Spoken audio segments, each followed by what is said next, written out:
శ్రీ గురుభ్యో నమ. నేను మీ ప్రసాద్. మీరు చూస్తున్నారు ప్రసాద్ ఆస్ట్రాలజీ యూట్యూబ్ ఛానల్.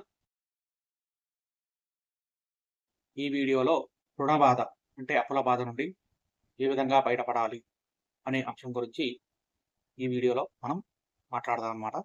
ముఖ్యంగా ఇద్దరు ముగ్గురు కామెంట్ రూపంలో అడిగారనమాట. ఎందుకంటే అప్పులు ఏ విధంగా తీరుతాయి, దానికి ఏదైనా మార్గం ఉంటే చెప్పండి అని కామెంట్ చేశారనమాట.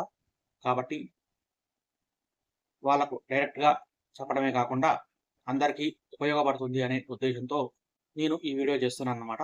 కాబట్టి ఇది అందరికీ ఉపయోగపడేది కాబట్టి 10 మందికి షేర్ చేయండి.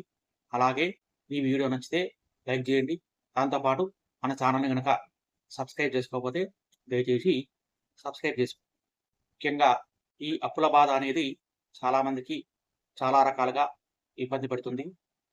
ముఖ్యంగా జాతకరీత్యా అప్పులు అనేవి 6వ స్థానం చెప్తుందన్నమాట. 6వ స్థానం కనుక బాగా లేకపోతే వాళ్ళకు విపరీతమైన రుణాలు ఉంటాయన్నమాట. ముఖ్యంగా చెప్పాలంటే 2, 6 భావాల యొక్క సంబంధం వల్ల అవి కూడా దుస్థానాల్లో ఉంటే అప్పుల బాధ ఎక్కువగా ఉంటుంది. అలాగే అంగారకుడు కూడా ఈ రుణానికి కారకుడు అన్నమాట. కాబట్టి ఈ విధంగా మీ జాతకంలో ఏదైనా ఉంటే దానికి సంబంధించినటువంటి పరిహారాలు చేసుకోవడం, ముఖ్యంగా రుణ విమోచన అంగారక స్తోత్రాన్ని పారాయణం చేసుకోవడం కానీ, లేదా రుణ విమోచన గణపతి స్తోత్రాన్ని పారాయణం చేసుకోవడం కానీ, లేకపోతే రుణ విమోచన నృసింహ స్తోత్రాన్ని కూడా పారాయణం చేసుకోవచ్చు. అలాగే ఇంట్లో వాస్తు ప్రకారంగా కూడా ఏదైనా దోషం ఉందా కూడా మీరు ఒకసారి సరిచూసుకోండి. ముఖ్యంగా చెప్పాలంటే ఉత్తరం పాడైన అంటే ఉత్తరంలో టాయిలెట్స్ ఉండడం కానీ, లేకపోతే అక్కడ ఏదైనా ఉదాహరణకు చెప్పాలంటే ఉత్తర భాగంలో ఇది కూడా కంపాస్ పెట్టి ఖచ్చితంగా ఉత్తర భాగాన్ని చూసుకొని అక్కడ గనక ఎరుపు రంగు ఉండటం కానీ, లేదా ఆకుపచ్చ రంగు ఉండటం కానీ, ఈ విధంగా ఏదైనా ఉందా అదొకటి సరిచూసుకోండి. దాంతోపాటుగా ఈశాన్యంలో టాయిలెట్ ఉండడం కానీ, ఇది చాలా పెద్ద దోషం కాబట్టి అక్కడ కూడా ఈశాన్యంలో ఏదైనా ఇబ్బంది ఉందా అదొకటి చూసుకోండి. దాంతోపాటు ఆగ్నేయ స్థానము ఇది క్యాష్ ఫ్లో అని చెప్తారనమాట.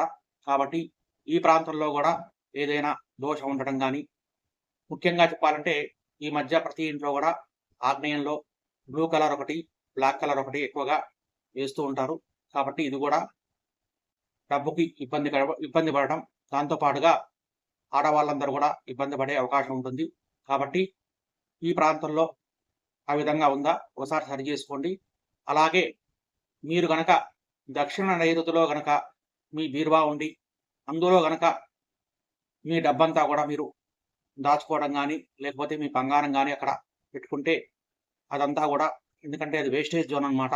కాబట్టి అక్కడ గనక ఏదైనా ఈ విధంగా గనక ఉంటే దాన్ని కూడా సరి చేసుకొని సరియైన స్థానంలో అంటే నైరుతిలో కానీ, లేదా పశ్చిమ భాగంలో కానీ, లేదా ఉత్తర స్థానంలో కానీ ఈ డబ్బును దాచుకోవడం, అక్కడ పెట్టుకోవడం మొదలుపెట్టండి.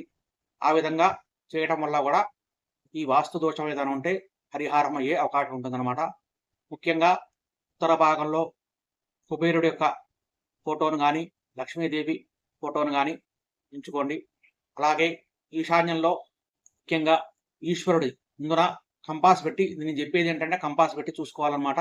ఈశాన్యంలో ఈశ్వరుడు యొక్క ఫోటో ఉంచడం, అక్కడ ముఖ్యంగా ఈ సిల్వర్ అంటే జర్మన్ సిల్వర్ కానీ, లేదా అల్యూమినియం పాత్రలో నీళ్లు ఉంచడం, అవి ఎప్పటికప్పుడు మారుస్తూ ఉండడం, ఈ విధంగా చేయాలి. లేదా అక్కడ పూజా మందిరం ఉన్నా కూడా బాగానే ఉంటుంది. ఇక దీంతో పాటుగా రామాయణంలో కనుక మనం చూస్తే, ముఖ్యంగా వాల్మీకి రామాయణంలో సుందరకాండలో 38వ సర్గ అంటే 37, 38 సర్గ పారాయణం కనుక చేస్తే మీ రుణ బాధ తీరుతుంది అని శాస్త్రవచనం అన్నమాట. కాబట్టి మంగళవారము లేదా శనివారం నాడు పారాయణం ప్రారంభించడం శ్రేయస్కరం అన్నమాట.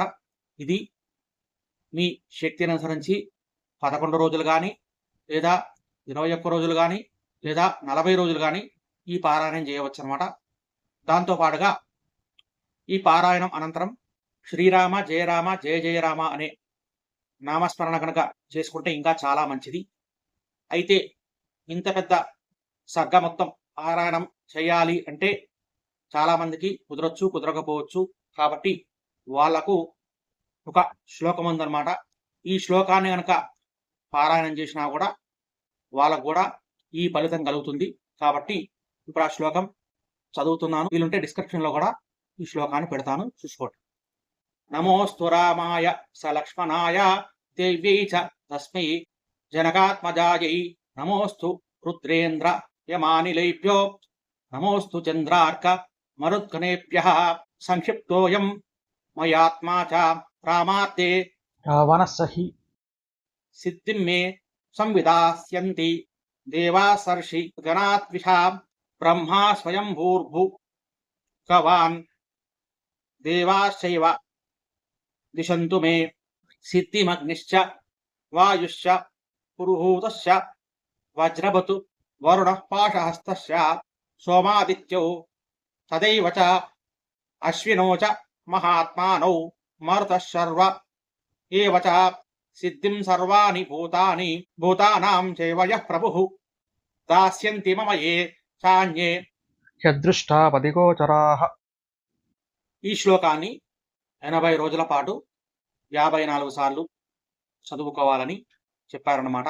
కాబట్టి కనీసం రోజుకొకసారి పారాయణం చేస్తూ కొంతకాలం తర్వాత 5 సార్లు, తర్వాత 11 సార్లు ఈ విధంగా పారాయణం చేసుకున్నా కూడా కొంతలో కొంత మనకు ఈ ఫలితం కలిగే అవకాశం ఉంటుందన్నమాట. అంటే బాధ తీరే అవకాశం ఉంటుంది. దాంతోపాటు ముఖ్యమైన చిన్న టిప్ ఏంటంటే, మనం ఏదైతే అప్పు ఉందో అప్పు తీర్చుకోవాలని అనుకుంటున్నప్పుడు ముఖ్యంగా మంగళవారం నాడు అప్పు తీర్చడం చాలా మంచిది. కాబట్టి మంగళవారం నాడు కొంత డబ్బు తీర్చే ప్రయత్నం చేస్తే, ఎందుకంటే మంగళవారం మారు కోరుతుంది అని అంటారు. కాబట్టి ఆ రోజు కనుక అప్పు తీర్చడం మొదలు పెడితే క్రమక్రమంగా మన అప్పు తీరిపోయే అవకాశం కూడా ఉంటుందన్నమాట. కాబట్టి ఈ శ్లోకాన్ని పారాయణం చేయడం కానీ, లేదా రామాయణంలో ముఖ్యంగా సుందరకాండలో 37, 38 సర్గలు పారాయణం చేయడం, అది కూడా 40 రోజులు కానీ, 21 రోజులు కానీ, 11 రోజులు కానీ, మంగళవారం నుండి కానీ, శనివారం నుండి కానీ ప్రారంభించి ఈ విధంగా పారాయణం చేయడం అన్నమాట. ఈ విధంగా కనుక ఎవరైతే శ్రద్ధతో కనుక పారాయణం చేస్తారో వాళ్లకు తొందరగా రుణం తీరిపోయే అవకాశం ఉంటుంది. కాబట్టి ఇది ఈ వీడియో. ఈ వీడియో కనుక మీకు నచ్చితే లైక్ చేయండి, షేర్ చేయండి. అలాగే మన ఛానల్ని కనుక సబ్స్క్రైబ్ చేసుకోకపోతే సబ్స్క్రైబ్ చేసుకోండి. గోబ్రాహ్మణేభ్యః శుభమస్తు నిత్యం. లోకా సమస్తా సుఖినో భవంతు. స్వస్తి.